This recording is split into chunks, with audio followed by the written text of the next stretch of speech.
राधे दोस्तों, कैसे आप सब दोस्तों। हमारे YouTube चैनल पर आपका स्वागत है। हमारे चैनल को सब्सक्राइब कीजिएगा और हमारी वीडियो को लाइक, शेयर और कमेंट जरूर कीजिएगा। दोस्तों, हिंदू धर्म में वैदिक परंपरा के अनुसार अनेक रीति रिवाज, व्रत, त्योहार व परंपराएं मौजूद हैं। हिंदुओं में जातक के गर्भ धारण से लेकर मृत्योपरांत तक एक प्रकार के संस्कार किए जाते हैं। अंत्येष्टि को अंतिम संस्कार माना जाता है, लेकिन अंत्येष्टि के बाद भी कुछ ऐसे क्रम होते हैं जिन्हें मृतक के संबंधी विशेषकर संतान का करना होता है। उसी में से श्राद्ध क्रम उन्हीं में से एक है। वैसे तो प्रत्येक मास की अमावस्या तिथि को श्राद्ध क्रम किया जा सकता है, लेकिन भाद्र मास की पूर्णिमा से लेकर आश्विन मास की अमावस्या तक पूरा पखवाड़ा श्राद्ध क्रम करने का विधान है।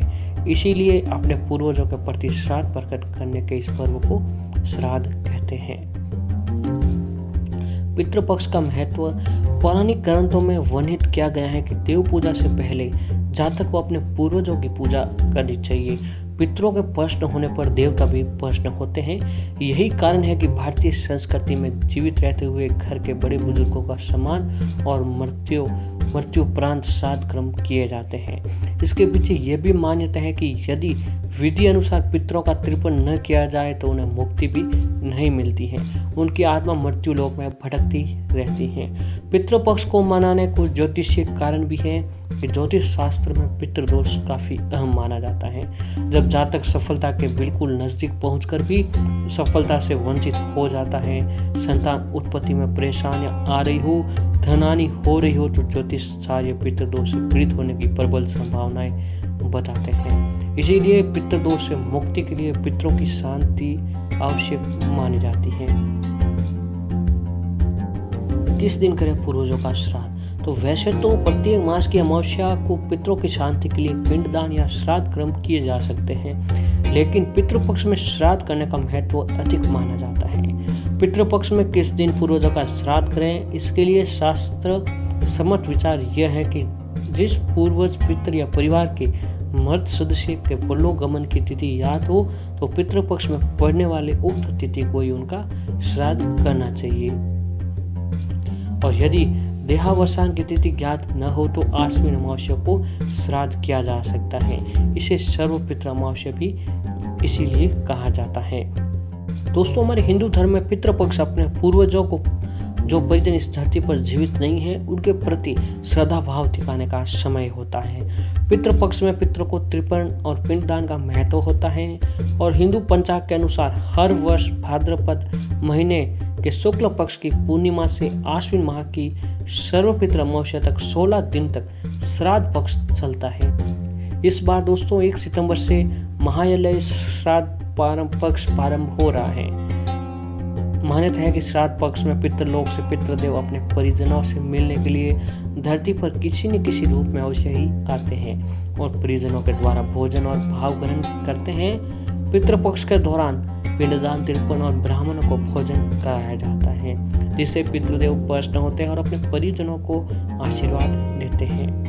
पितृपक्ष के दौरान 16 दिनों तक पितरों का तर्पण, श्राद्ध और पिंडदान किया जाता है और शास्त्रों में माना जाता है कि जो लोग पितृपक्ष में अपने पूर्वजों का तर्पण और पिंडदान नहीं करते हैं उन्हें पितृदोष लगने का सामना भी करना पड़ता है।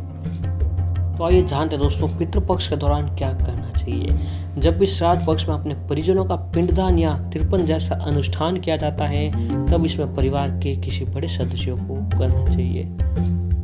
श्राद्ध पक्ष के दौरान हर दिन सुबह जल्दी स्नान करके स्वच्छ कपड़े पहनकर पितरों को श्राद्ध दें। पितरों का तर्पण करते समय हाथ में कुछ घास से बनी अंगूठी अवश्य ही पहननी चाहिए। और ऐसे ही पितृपक्ष में पितरों का तर्पण करने के दौरान जौ के आटे के तेल, चावल से बने पिंड अर्पण करना चाहिए। और श्राद्ध पक्ष में हर दिन बने भोजन को सबसे पहले कौवे, गाय और कुत्तों को अर्पित करना चाहिए। मान्यता है कि पितृदेव ये रूप धारण कर भोजन करने आते हैं। कौवे को यम का रूप भी माना जाता है। और ऐसी दोस्तों धार्मिक मान्यता के अनुसार पितरों की आत्मा की शांति के लिए श्राद्ध में दान पुण्य किया जाना चाहिए। शास्त्रों में पितृपक्ष में 7 चीज़ों का दान अवश्य देना चाहिए। दोस्तों, अगर आप भी पितृपक्ष के दौरान इन 7 चीज़ों में से अगर एक भी चीज़ आप कोई भी दान करते हैं तो आपके पितृदेव आप पर बहुत ही जल्द प्रसन्न होते हैं और आपके कार्य में बाधाएं उनको दूर करते हैं। दोस्तों, जिनके ऊपर पितृदेव प्रसन्न हो जाते हैं उनके ऊपर देवी देवता अपने आप प्रसन्न होने लगते हैं। तो इसमें सबसे पहला है काला तिल। तो श्राद्ध में काले तिल का दान अवश्य करना चाहिए। इससे दान का फल पितरों व दान करने वाले दोनों को प्राप्त होता है। धार्मिक मान्यता के अनुसार इस दौरान पितरों के तर्पण के निमित्त किसी भी चीज़ का दान करते समय हाथ में काले तिल लेकर दान करना चाहिए। यदि आप इस दौरान अन्य वस्तुओं का दान न कर पाए तो काले तिल का दान आपको अवश्य ही करना चाहिए। काला तिल भगवान विष्णु जी को प्रिय है। ये शनि का भी प्रतीक माना जाता है। चांदी का भी दान आप कर सकते हैं कि शास्त्रों के अनुसार श्राद्ध गृह में चांदी धातु से निर्मित किसी भी वस्तु का दान अवश्य करना चाहिए। ऐसा करने से पितरों की आत्मा को शांति मिलती है और पितरों का आशीर्वाद प्राप्त होता है, जिससे क्या है जीवन में सुख समृद्धि का आगमन होता रहता है।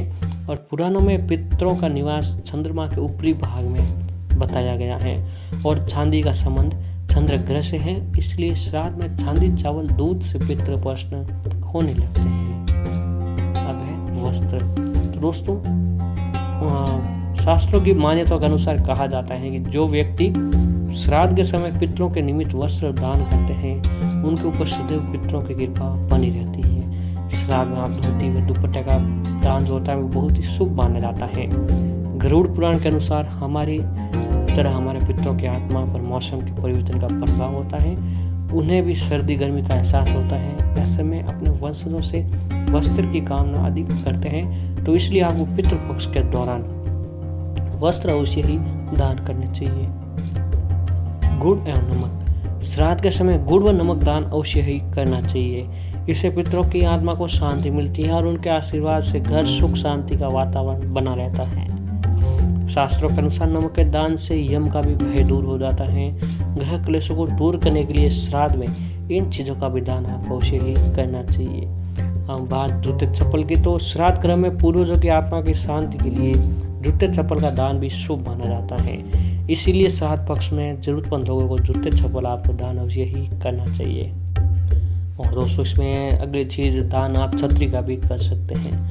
मान्यता है कि श्राद्ध में छतरी का दान करना भी शुभ माना जाता है। ऐसा करने पर हमारे घर में सुख शांति खुशहाली आती है और पितरों की आत्मा को शांति मिलती है। और दोस्तों, भूमि। आज के समय में भूमि दान करना बहुत हद तक संभव नहीं है, परंतु ऐसा माना जाता है और कहा जाता है कि श्राद्ध के समय पितरों की आत्मा की शांति के लिए भूदान अवश्य ही करना चाहिए। शास्त्र में भूदान का सर्वोत्तम दान माना गया है। तो अगर दोस्तों आप भी पितृपक्ष के दौरान अगर इन चीज़ों का दान करते हैं तो आपकी समस्या पितृदेव धीरे धीरे खत्म कर देते हैं। और इन दान में से आपको एक चीज़ का दान पितृपक्ष के दौरान अवश्य ही करना चाहिए। इससे दोस्तों आपके ऊपर अपने पितृदेवों की कृपा बनी रहती है। अब आइए दोस्तों जानते हैं कि पितृपक्ष की जो कथा है उसकी पौराणिक कथा क्या है। कहा जाता है कि जब महाभारत के युद्ध में दानवीर कर्ण का निधन हो गया और उनकी आत्मा स्वर्ग में पहुंच गई, तो उन्हें नियमित भोजन की बजाय खाने के लिए हमेशा सोना और गहने दिए जाते थे। इस बात से निराश होकर कर्ण की आत्मा ने इंद्रदेव से इसका कारण पूछा।